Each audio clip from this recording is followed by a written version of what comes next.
Well, good afternoon, everyone. First of all, I would like to welcome all of you in our dialogue at Corporate Investment into Forestry and Biodiversity Summit. My name is Denis Subbotin. Here's my colleagues, Igor Kolesnikov, Andrey Ptichnikov, and Denis and we represent GreenEco Investments. Was first presented at St. Petersburg Economic International Forum within the business dialogue Decarbonization and industrial sector as a company focused on the implementation of Russian and foreign projects in the field of energy transition.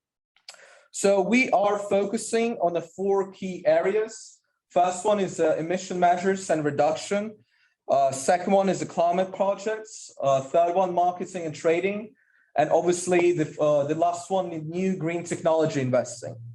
Talking about just a little bit each of them. For emission measures and reductions, I think our goal is to find the most suitable methodology in order to accurately measure the CO2 emissions.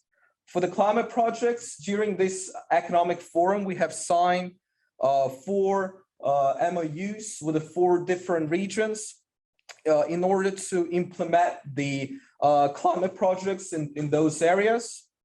For marketing and trading, we're focusing and trade with our office in London on the EU ETS with the potential going into the Chinese ETS. And lastly, the new green technologies investing. We are keen to invest into the different potential projects who are focusing on the decarbonization. And from now on, Igor Kolesnikov will take over. Next slide, please. Thank you, Denis. Ladies and gentlemen, glad to see you today. So we're talking about offset projects. But first of all, it's very important to understand why they are so required. So, we understand that basically we need to cut CO2 emissions. How it can be done? One of the first ideas is probably try to emit less. But here we need either to decrease economic activity, or if we continue the same level of economic activity or even growing level, we need to find technological ways to emit less. And it's one of the areas on which we are focused. But still, the current technological development doesn't allow to cut emissions at all. So we understand that there will be still emissions. And actually, if we look at the graph here, we see that, if everyone did nothing, then temperature will go up, yeah, like current status level, red line. Then, in accordance with nationally determined contributions under the Paris agreements, we see that the emissions will go pretty much flat, a little bit growing. And we understand that in order to cut the emissions, we still, there is some gap. And we need projects which will allow to capture or like to offset CO2 which is already emitted. And here we understand that ecosystems and natural-based solutions is one of the promising stories. And we already see that basically like many countries are working intensively on decreasing emissions. And this story is probably started in Europe, in the European Union, but later on it is already, very up to date for China, for many Asian countries, and also for the United States. Russia is also coming to this race to zero, and basically we believe that climate-based solutions will play an important role. But this story is also developing not only at the country level, but it's also developing on the corporate level. And basically, like many big corporations started to pay attention to this. We understand that it probably started from kind of consumer goods, and companies like IKEA, Leroy Merlin, and many others are kind of doing some progress in this respect. But now this also came to a very traditional industry like oil and gas. And you see that many oil and gas majors are also kind of focusing on becoming greener and greener. And many of them declared targets to become net zero by 2050. or at least they have declared some plans to cut the emissions dramatically. Next slide, please. So we all understand the importance of these offset projects. And here, I mean, as I mentioned, we believe that Russia, which is covered by forests, can play a significant role in this respect. And boreal forests, also known as taiga, can play a very sound role. But we also need to understand the key problematics which you face here. And basically, it's also very clear. And if you visit different countries, you see how differently the forest is managed. And we understand that we will need to implement the best forestry management practices. So, I mean, it's really very important, and it will help to solve the problems which every forest is facing. It includes forest fires, and also some cuttings which are there are legal cuttings, there are illegal cuttings, and we want the cuttings to be kind of very conscious, and we want to fight illegal cutting. Yeah. Then we also understand that the forest should be cut I mean, there should be rational and approach how it should be done, and improved forestry management projects can also contribute to this. Also, biodiversity is one of the paramount targets which everyone's following. And basically, recently, we see that the pressure from NGOs and basically local community to protect forests is increasing. And we see and we can feel it in Russia as well. So the next slide, please. We understand that for Russian forests, there is huge potential in forestry projects. But what we are talking about here? We are talking about, as mentioned, improved forest management. We are talking also about afforestation. We are talking about avoiding deforestation. And we are talking about conservation. And we understand that each of these approaches has its own pros and cons, risks and returns.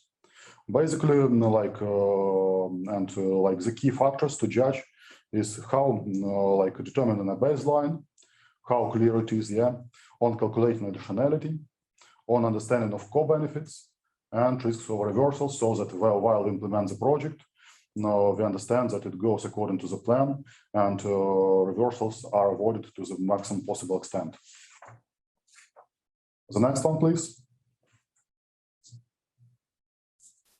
But also, these forestry projects can be implemented in an economically efficient manner. And the development systems of project certification, such as VERA gold standard, can contribute to this. And basically, this green, carbon financing is done through these certification systems. So we understand that the forest captures CO2 and stores it in biomass while the forest is growing. And basically, there is a base case when we do nothing, forest grows by itself, it accumulates biomass, it captures CO2, and it produces oxygen. But if we come and implement a project, it should lead to an improved ability to capture CO2. And basically, this difference, which is achieved by our actions, by human actions, can be converted into verified carbon credits, or also known as VCUs. So we understand that there are different ways actually to decrease CO2 emissions or capture CO2. In the end of the day, it leads to the same, to improve the carbon balance of our planet. And basically, we believe that forest will be one of the top areas where investment will go, and also one of the top areas in terms of CO2 capture ability. And basically, this mechanism of financing of the projects, of financing of ecological projects through VCU, it has benefits basically for all the stakeholders. It has benefits for the environment, because basically like we are trying to improve forests and to improve biodiversity and quality of life. It also it's beneficial for the industrial players, because it's one of the vehicles how they can decrease their accumulated emissions, and it doesn't harm their economic activity.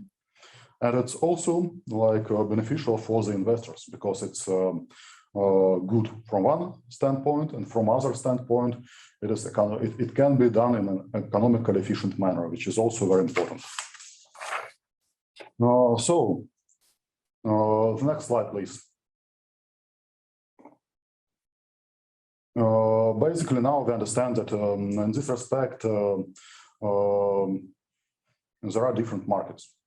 And basically, like we see that for the last couple of decades, the world has made some progress in this respect, and these units, which we mentioned, verified units, are gaining market share. And basically, like the market was very small, now it's growing, becoming bigger. Now, obviously, for forestry projects, it's predominantly voluntary market. But if we look at, at the situation as of today, we see that the market size is pretty modest, yeah. But in accordance with the forecasts of many companies like BCG, McKinsey, whomever, basically, everyone has its own forecast or prediction, but everyone agrees that this market will grow, and it will grow dramatically. The exact pace can be argued, and it depends on many circumstances. But again, everyone understands that voluntary carbon demand will grow, and will grow pretty significantly. At least we're talking about 15 times by 2030. We believe that overall market size will be around 50 billion by 2030, which provides very good opportunities to market the credits which can be gained through this kind of projects. But again, we will if to judge on my speech, one can say that okay, everything is very plain and clear, and let's go and just start doing this kind of projects. But not everything is so easy, and we need to understand specifics of each project. And I would like to pass the word to Mr. Andrey Ptichnikov, who is head of our forestry projects, and he has a very big experience in implementing of similar kind of projects in Russia and in cooperation with a number of different international companies. The next slide, and Andrey. Thanks, Igor. My name is Andrey Ptichnikov. I'm expert in forest issues. The last maybe 25 years, I was working in conservation and ecological organizations dealing with forests in Russia. So at the moment, Russia has one of the biggest potential in the world in producing carbon offsets from nature-based projects, as the main offset of Russia is a big land area and forest area, which is 22% of the global forest area and volume. Still, there are some issues to consider.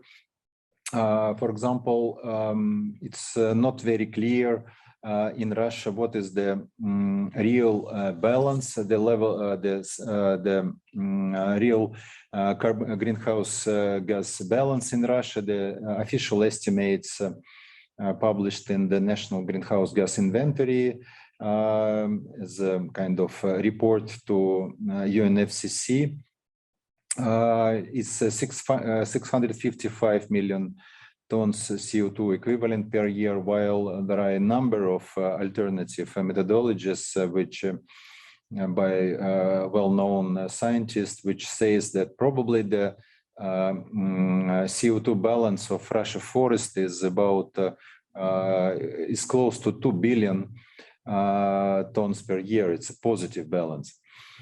Still, it's very unclear what is the potential of forest of accumulation of carbon units or verified carbon units in forest and climate projects. There is a couple of estimates at the moment. One estimate is by KPMG, 360 million tons as a just potential in forest sector.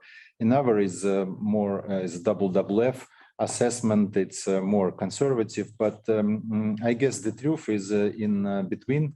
And it's also very clear that Russia has a big potential. And of course, if we will find that the balance, the real balance of Russia forest is higher, that may also impact the potential of forest and climate projects. So, but as a biggest country in the world, still there are some large differences and uncertainties in assessment of forest potential. That's mainly due to the quality of the data in the state forest registry, while there are some improvements going on. And I think soon, maybe in a couple of years, we will know much more precise figure. Next slide, please. Here you can see that the climate project areas for forest and climate projects should be chosen carefully.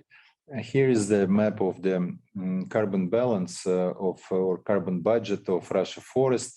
The map is not homogeneous. You can see some areas where forests serve as a sink of CO2, while in some areas forest can serve as a source of CO2. And of course, that it's only one of the aspects which should be taken into consideration, as we understand that implementation of forest and climate projects in the areas with a negative balance is associated with higher risk than in the green areas, according to our thinking. Please, next slide. Another issue, important issue, is that still Russian legislation is not well adapted to implement voluntary forest and climate projects. First of all, there is a certain gap between national methodology, which was developed in Kyoto period for reporting to UNFCCC, and international methodologies like CDM or joint implementation methodologies, or maybe some voluntary market methodologies of the leading certification schemes like Vera Gold Standard. And that is, of course, the issue to consider, as we understand that the Russian companies, leaseholders, they will report according to national methodology and will implement the voluntary or will implement the forest and climate projects according to Paris Agreement, Article 6.4, or voluntary markets. So that is the issue to consider. And forest fire is one of the key source of emissions. So it's 50% of emissions in forest sector are due to forest fire. But in the same time, for example, in the voluntary schemes, there are no approved methodology for prevention forest fire in the boreal forest. So, and then it's also a big issue to consider. And then there are some legislation issues, as if we would like to implement such project, we need this special type of leasing, but for accumulation of greenhouse gases, but no such leasing is available. And then it's one of the key issues is that the transfer of these carbon units from government, who is a forest owner, to the private hands, it's also not really worked out. So there is a number of issues really to work, and it's also for our organization. Next slide, please. Next slide, please. And our forest carbon initiative is the way to address these climate issues. So we believe that it is unique. It's one of the first carbon projects in Russia of large scale, and also one of the few boreal forest carbon projects globally. It is also necessary initiative because it addresses the global need for carbon sequestration and biodiversity protection on a large scale. Because we see that forest and climate project may contribute to better forest protection and biodiversity conservation. Large scale because we are interested in investing in the large projects over 700,000 hectares. And then it's just because they're, you know, the most challenging, the most important in the countrywide scale.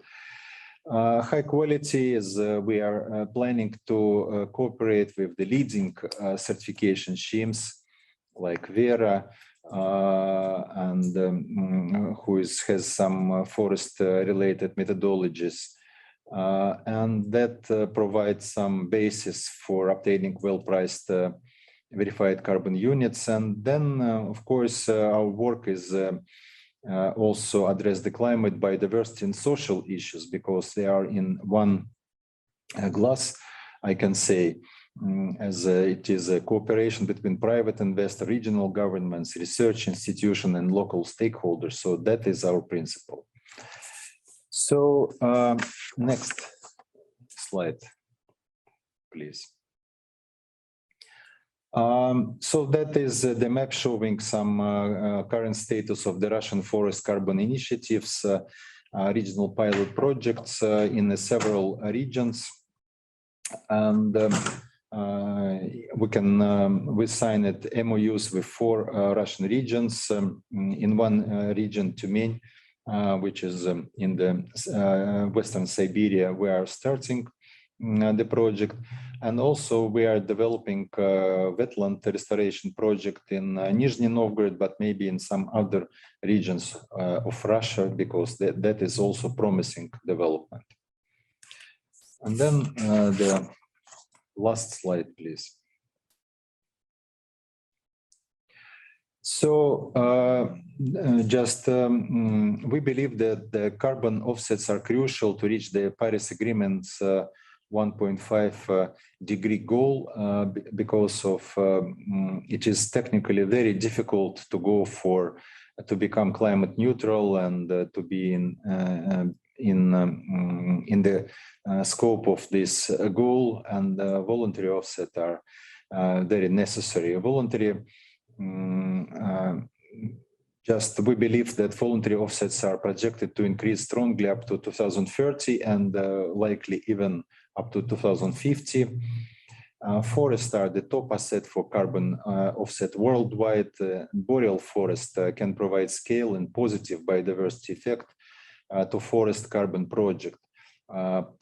We know that the interest at the moment is given to tropical forest in the climate agenda, but boreal forests really deserve more than it is now. And we would like to achieve project quality, and it is critical for our success. We aim to protect over 700,000 hectares of forest from logging, but that is probably even initial step. We plan maybe even more ambitious goals, and there is a need for a large-scale project worldwide, and Russia can deliver them.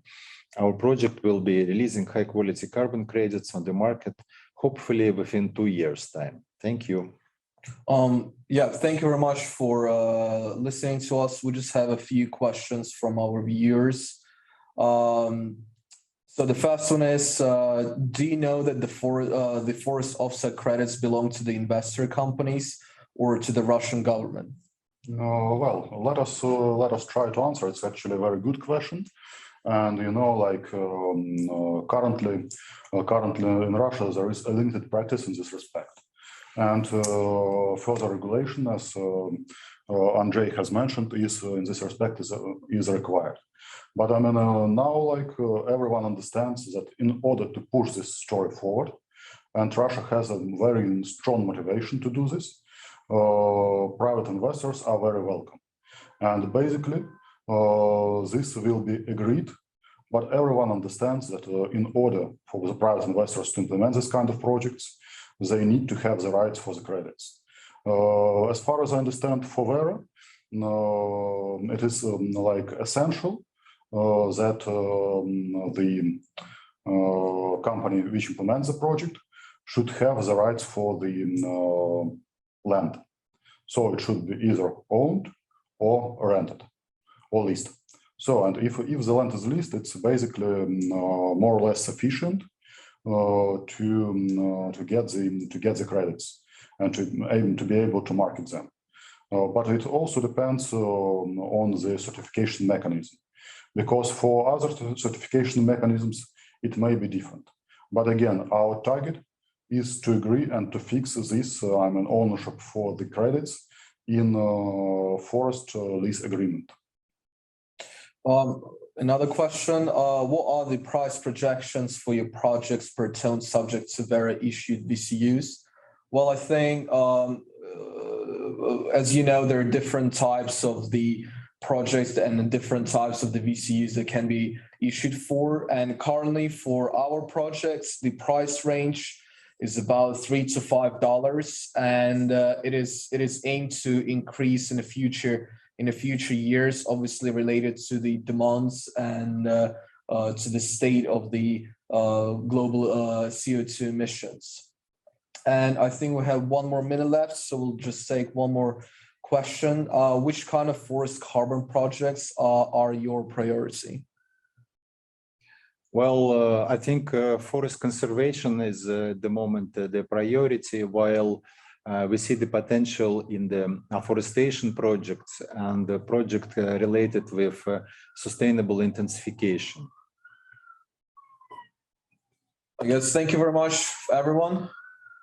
Oh, yeah, thank you very much, everyone, for giving us a chance to present our company. And obviously, thank you very much to the organizers of this summit. It was a great pleasure for us to meet everyone during their own sessions, and we're looking forward for some interesting presentations. Thank you. Well, just to add a little bit, we hope that interest to this kind of projects will grow and will be supported by overall demand, and Russia will become one of significant players at this market. Thank you very much. Thank you. Thank you.